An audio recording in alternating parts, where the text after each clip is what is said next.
ಅದರಿಂದ data retrieve ಮಾಡ್ಕೊಬೋದಾ, ಅದರಲ್ಲಿ ಏನಾದರೂ ಕುರುಹುಗಳು ಸಿಗುತ್ತಾ? ಮೋರಿಯಲ್ಲಿ ಮೊಬೈಲ್ಗಾಗಿ ಹುಡುಕಾಡ್ತಾ ಇರ್ತಕ್ಕಂಥ ದೃಶ್ಯಗಳನ್ನ ನೀವು ನೋಡ್ತಾ ಇದ್ದೀರಾ. ಪ್ರದೋಷ್ ಆರೋಪಿ, ಆತನನ್ನು ಕರ್ಕೊಂಡೋಗಿ ಆತನ ಜೊತೆಯಲ್ಲಿ ಸ್ಥಳ ಮಹಜರು ನಡೆಸ್ತಾ ಇದ್ದಾರೆ. ಶವ ಎಸೆದಿದ್ದಂಥ ಸುಮನಹಳ್ಳಿ ಬಳಿಯ ಮೋರಿಯಲ್ಲಿ ಈ ಒಂದು ಮೊಬೈಲ್ಗಾಗಿ ಹುಡುಕಾಟ ನಡೆದಿದೆ. ಸ್ಪಾಟಿಂದ ಪ್ರತಿನಿಧಿ ಅಜಯ್ ನೇರ ಸಂಪರ್ಕದಲ್ಲಿದ್ದಾರೆ. ಅಜಯ್, ಆ ಮೊಬೈಲ್ ಸಿಗೋ ಚಾನ್ಸಸ್ ಇದೆಯಾ? ಈ ಹಿಂದಿನ ಪ್ರಕರಣಗಳಲ್ಲೂ ನಾವು ನೋಡಿದ್ರೆ ಕೆಲವೊಮ್ಮೆ ಈ ಥರ ಮೋರಿಗೆ ಎಸೆದಿರ್ತಕ್ಕಂಥ ಶವದ ತುಂಡುಗಳು ಅಥವಾ ಮೊಬೈಲ್ ಆ ಥರದ್ದು ಸಿಕ್ಕಿರೋಂಥ ಉದಾಹರಣೆಗಳಿದ್ದಾವೆ. ಹುಡುಕಾಟ ಹೇಗೆ ನಡೆದಿದೆ ಮತ್ತು ಆರೋಪಿ ಪ್ರದೋಷನ್ನ ಅಲ್ಲಿ ಕರ್ಕೊಂಡು ಬಂದಿದ್ದಾರಾ? ತನಿಖೆ ಯಾವ ದಿಕ್ಕಿನಲ್ಲಿ ಸಾಗಿದೆ?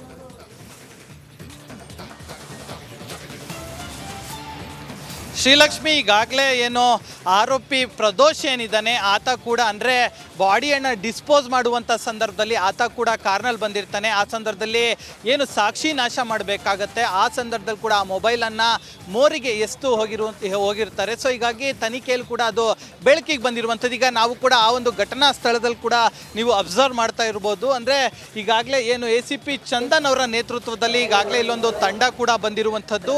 ಇಲ್ಲಿ ಏನು ಈ ಮೊಬೈಲ್ ಎಸ್ತಿರುವಂಥ ಸ್ಥಳ ಏನಿದೆ ಅಲ್ಲೂ ಕೂಡ ಈಗಾಗಲೇ ಮಹಜರನ್ನ ಮಾಡ್ತಾ ಇದ್ದಾರೆ. ಅದರ ಜೊತೆಗೆ ಇಲ್ಲಿ ಏನು ಮೋರಿಯಲ್ಲಿ ಮೊಬೈಲ್ ಏನಾದರೂ ಸಿಗತ್ತಾ ಅನ್ನೋದ್ರ ಬಗ್ಗೆ ಕೂಡ ಈಗಾಗಲೇ ಏನು ಹುಡುಕಾಟವು ಕೂಡ ಈಗಾಗಲೇ ಆಗ್ತಾ ಇರುವಂಥದ್ದು. ಅಂದರೆ ಅವ್ರಿಗೂ ಕೂಡ ಕೈಗೆ ಗ್ಲೌಸ್ ಆಗಿರ್ಬೋದು, ಜೊತೆಗೆ ಕಾಲಿಗೂ ಕೂಡ ಒಂದು ರೀತಿ ದೊಡ್ಡದಾದಂಥ ಶೂನ ಕೊಟ್ಟು ಈಗಾಗಲೇ ಅಲ್ಲಿ ಮೊಬೈಲನ್ನು ಹುಡುಕಾಟವನ್ನು ಮಾಡ್ತಾರೆ. ಬಹುತೇಕ ಮೊಬೈಲ್ ಸಿಗೋದು ತುಂಬಾ ಡಿಫಿಕಲ್ಟು, ಕಷ್ಟ ಅಂತಲೇ ಹೇಳ್ಬೋದು. ಯಾಕಂದರೆ ಇವತ್ತಿಗೆ ಹೆಚ್ಚು ಕಮ್ಮಿ ಒಂದು ವಾರ ಕಂಪ್ಲೀಟ್ ಆಗಿರುವಂಥದ್ದು ಏನು ಕ್ರೈಮ್ ಸೀನ್ ನಡೆದು. ಸೊ ಹೀಗಾಗಿ ಇಲ್ಲಿ ಮೊಬೈಲ್ ಸಿಗೋದು ಬಹುತೇಕ ಅನುಮಾನ ಅಂತಲೇ ಹೇಳ್ಬೋದು. ಆದರೂ ಕೂಡ ಮಹಜರ್ ಪ್ರಕ್ರಿಯೆ ಮಾಡಬೇಕಾಗತ್ತೆ. ಸೊ ಹೀಗಾಗಿ ಪೊಲೀಸರು ಆ ಒಂದು ಕೆಲಸವನ್ನು ಮಾಡ್ತಾರೆ. ಇನ್ನು ಈ ಒಂದು ಕೇಸ್ನಲ್ಲೂ ಕೂಡ ಪ್ರತಿದಿನ ಒಂದು ರೀತಿಯಾದಂಥ ಬೆಳವಣಿಗೆಗಳು ಆಗ್ತಾನೆ ಇರುವಂಥದ್ದು. ಈಗಾಗಲೇ ಆರೋಪಿ ಪ್ರದೋಷ್ ಏನಿದ್ದಾನೆ ಆತ ಕೂಡ ಹೇಳಿರ್ತಾನೆ, ಇಲ್ಲ ಈ ರೀತಿಯಾಗಿ ನನ್ನ ಹತ್ರ ಒಂದು ಆತನ ಮೊಬೈಲ್ ಇತ್ತು, ರೇಣುಕಾಸ್ವಾಮಿದಾಗಿರ್ಬೋದು ಮತ್ತು ಇನ್ನೊಂದು ಮೊಬೈಲ್, ಎರಡನ್ನೂ ಕೂಡ ನಾವು ಅಲ್ಲಿ ಎಸ್ತಿದ್ವಿ ಅಂಥೇಳಿ. ಯಾಕಕ್ಕಾಗಿ ಪೊಲೀಸರು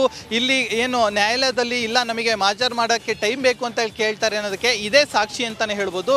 ಯಾಕಂದರೆ ಸಾಕಷ್ಟು ಒಂದು ರೀತಿ ಈ ರೀತಿಯಾದಂಥ ವಿಚಾರಗಳು ಕೂಡ ಏನು ಸಿಕ್ಕಿರಲ್ಲ. ಸೊ ಹೀಗಾಗಿ ಆ ಒಂದು ವಿಚಾರಕ್ಕೆ ಇಲ್ಲಿ ಇದಕ್ಕೆಲ್ಲ ಈ ರೀತಿಯಾದಂಥ ಒಂದು ಮಹಜರ್ ಮಾಡೋದಕ್ಕೂ ಕೂಡ ಟೈಮ್ ಹಿಡಿಯುತ್ತೆ. ಸೊ ಹೀಗಾಗಿ ಬಹುತೇಕ ಕಸ್ಟಡಿ ಕೇಳೋದು ಇದೇ ವಿಚಾರಕ್ಕೆ. ಯಾಕಂದರೆ ಪ್ರತಿದಿನ ಒಂದೊಂದು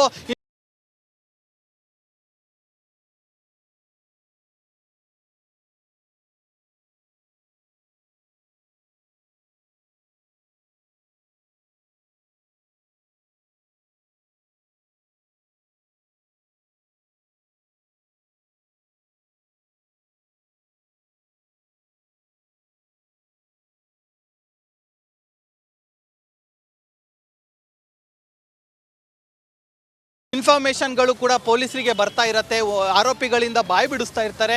ಇನ್ನು ACP ಚಂದನ್ ಕೂಡ ಈ ಒಂದು ಕೇಸ್ನಲ್ಲಿ ದೊಡ್ಡ ಅಂತ ನಿರ್ಧಾರ ಮಾಡಿ, ಅಂದರೆ ಸಾಕಷ್ಟು ಒಂದು ಒಳ್ಳೆಯ ರೀತಿಯಲ್ಲಿ ಕೂಡ ಈ ಒಂದು ಕೇಸ್ ಹೋಗೋದಕ್ಕೂ ಕೂಡ ಅವರು ಒಂದು ರೀತಿ ಕಾರಣ ಅಂತಲೇ ಹೇಳ್ಬೋದು. ಅವರ ನೇತೃತ್ವದಲ್ಲೂ ಕೂಡ ಈಗಾಗಲೇ ಮೊಬೈಲನ್ನು ಕೂಡ ಸರ್ಚ್ ಮಾಡ್ತಾ ಇದ್ದಾರೆ. ನೀವು ಕೂಡ ದೃಶ್ಯದಲ್ಲಿ ಸಹ ನೋಡ್ಬೋದು. ಇದು ಒಂದು ರೀತಿಯಾದಂಥ ಮಹಜರು ಪ್ರಕ್ರಿಯೆ ಕೂಡ ಹೌದು.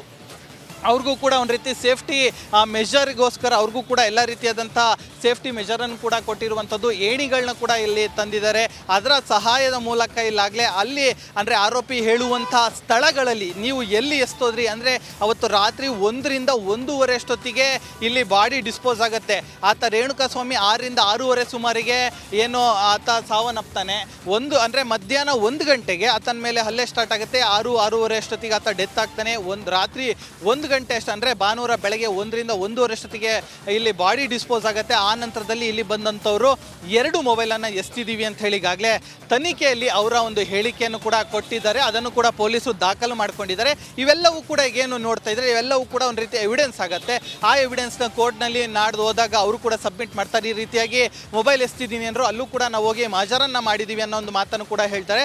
ಸೊ ಹೀಗಾಗಿ ಇವೆಲ್ಲವೂ ಕೂಡ ಒಂದು ರೀತಿ ಎವಿಡೆನ್ಸ್ ಆಗುತ್ತೆ. ಇದು ಕೂಡ ಇನ್ನು ಸಾಕಷ್ಟು ಕಡೆಗಳು ಕೂಡ ಏನು ಹೋಗಿ ಮಾಜಾನ್ ಮಾಡುವಂತ ಕೂಡ ಬಾಕಿ ಇರುತ್ತೆ. ಸೊ ಹೀಗಾಗಿ ಎಲ್ಲ ಕಡೆನೂ ಕೂಡ ಯಾವ ಆರೋಪಿಗಳು ಎಲ್ಲೆಲ್ಲಿ ಸ್ಥಳದಲ್ಲಿ ನಾವು ಈ ರೀತಿಯಾಗಿ ಸಾಕ್ಷಿ ನಾಶ ಮಾಡಿದ್ದೀವಿ ಅಂತ ಹೇಳ್ತಾರೋ ಅಲ್ಲೆಲ್ಲವೂ ಕಡೆನೂ ಕೂಡ ಹೋಗಿ ಒಂದು ರೀತಿ ರಿಟ್ರೀವ್ ಮಾಡುವಂಥ ಕೆಲಸವನ್ನು ಮಾಡ್ತಾರೆ, ಅದನ್ನು ಮತ್ತೆ ತಗೊಳ್ಳುವಂಥ ಕೆಲಸವನ್ನು ಮಾಡ್ತಾರೆ. ಈಗ ಮೊಬೈಲ್ ಯಾವುದೇ ಸಿಕ್ಕಿದ್ರೂ ಕೂಡ ಅದರಲ್ಲಿ ಸಾಕಷ್ಟು ಮಾಹಿತಿ ಕೂಡ ಪೊಲೀಸರಿಗೆ ಸಿಗುತ್ತೆ. ಆದರೆ ಬಹುತೇಕ ಡಿಫಿಕಲ್ಟ್, ನಾನು ಯಾವಾಗಲೇ ಹೇಳ್ದಂಗೆ ಮೊಬೈಲ್ ಸಿಗೋದಕ್ಕೆ ಚಾನ್ಸ್ ಇಲ್ಲ, ಯಾಕಂದರೆ 1 ವಾರ ಆಗಿದೆ, ಅದು ಬಹುತೇಕ ಕೊಚ್ಕೊಂಡು ಹೋಗಿರುತ್ತೆ. ಸೊ ಹೀಗಾಗಿ ಆದರೂ ಕೂಡ ಪೊಲೀಸರು ಮಾಡುವಂಥ ಪ್ರಯತ್ನ ಈಗಾಗಲೇ ಮಾಡ್ತಾ ಇದ್ದಾರೆ. ಮೊಬೈಲ್ ಸಿಕ್ಕಿದ್ದೆ ಅದರಲ್ಲಿ ನಿಜಕ್ಕೂ ಕೂಡ ಒಂದು ರೀತಿ ಇನ್ವೆಸ್ಟಿಗೇಷನ್ಗೆ ಇನ್ನೊಂದು ಚೂರು ಹೆಲ್ಪ್ ಆಗುತ್ತೆ. ಸೊ ಹೀಗಾಗಿ ಆ ಒಂದು ಕೆಲಸದಲ್ಲಿ ಈಗಾಗಲೇ ಪೊಲೀಸರು ಕೂಡ ತೊಡ್ಕೊಂಡಿದ್ದಾರೆ ಅಂತಲೇ ಹೇಳ್ಬೋದು ಶ್ರೀಲಕ್ಷ್ಮಿ. ಇನ್ನೇನಾದರೂ ಮೊಬೈಲ್ ಸಿಕ್ಕಿಲ್ಲ ಅಂತಂದರೆ ಅಜಯ್, ತನಿಖೆಗೆ ಹಿನ್ನಡೆ ಆಗುವ ಸಾಧ್ಯತೆ ಇದೆಯಾ, ಹೇಗೆ?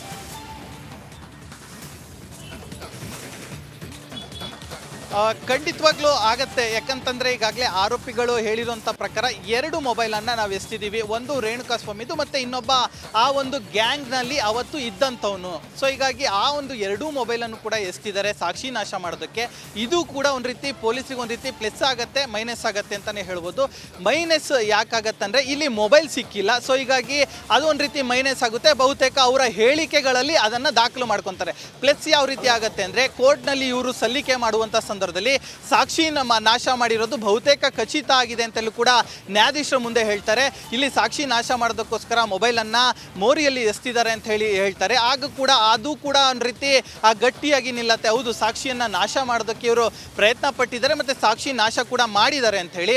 ಸೊ ಹೀಗಾಗಿ ಮೊಬೈಲ್ ಅಲ್ಲಿ ಸಿಕ್ಕಿದ್ರು ಅಷ್ಟೇ, ಸಿಕ್ಕಿಲ್ಲ ಅಂದ್ರೆ ಅಷ್ಟೇ, ಒಂದು ರೀತಿ ಮೈನಸ್ಸು ಪ್ಲಸ್ ಎಲ್ಲವೂ ಕೂಡ ಇಲ್ಲಿ ಆಗ್ತಾ ಹೋಗುತ್ತೆ ಅಂತಲೇ ಹೇಳ್ಬೋದು. ಇನ್ನು ಅದರಲ್ಲಿ ಮೊಬೈಲಲ್ಲಿ ಯಾರ್ಯಾರಿಗೆ ಕಾಲ್ಸ್ ಹೋಗಿತ್ತು ಮತ್ತು ನಂಬರನ್ನು ಟ್ರೇಸ್ ಮಾಡಿರ್ತಾರೆ ಮತ್ತು ಟವರ್ ಡಂಪನ್ನು ಕೂಡ ಈಗಾಗಲೇ ಹಾಕ್ಕೊಂಡಿರ್ತಾರೆ. ಅದರಲ್ಲಿ ಯಾರ್ಯಾರಿಗೆ ಕರೆ ಹೋಗಿತ್ತು, ಎಷ್ಟು ಜನಕ್ಕೆ ಕರೆ ಹೋಗಿತ್ತು, ವಾಟ್ಸಪ್ ಕಾಲ್ ಏನಾದ್ರು ಮಾತಾಡಿದಾರಾ ಅಥವಾ ನಾರ್ಮಲ್ ಕಾಲ್ ಮಾತಾಡಿದರೆ ರೆಕಾರ್ಡಿಂಗ್ಸ್ ಏನಾದ್ರು ಸಿಗುತ್ತಾ, ಅದನ್ನೇನಾದ್ರು ರಿಟ್ರೀವ್ ಮಾಡ್ಬೋದಾ, ಇವೆಲ್ಲವನ್ನು ಕೂಡ ಈಗಾಗಲೇ ಪೊಲೀಸರು ಮಾಡಿರುವಂಥದ್ದು. ಇನ್ನು ಮಹಾಜರ್ ಪ್ರಕ್ರಿಯೆ ಮಾಡಲೇಬೇಕಾಗತ್ತೆ. ಸೊ ಹೀಗಾಗಿ ಬಂದು ಮಹಾಜರ್ ಪ್ರಕ್ರಿಯೆ ಸದ್ಯ ಮಾಡ್ತಾ ಇರುವಂಥದ್ದು ಶ್ರೀಲಕ್ಷ್ಮಿ. Thank you Ajay ಡೀಟೇಲ್ಸ್ಗಾಗಿ.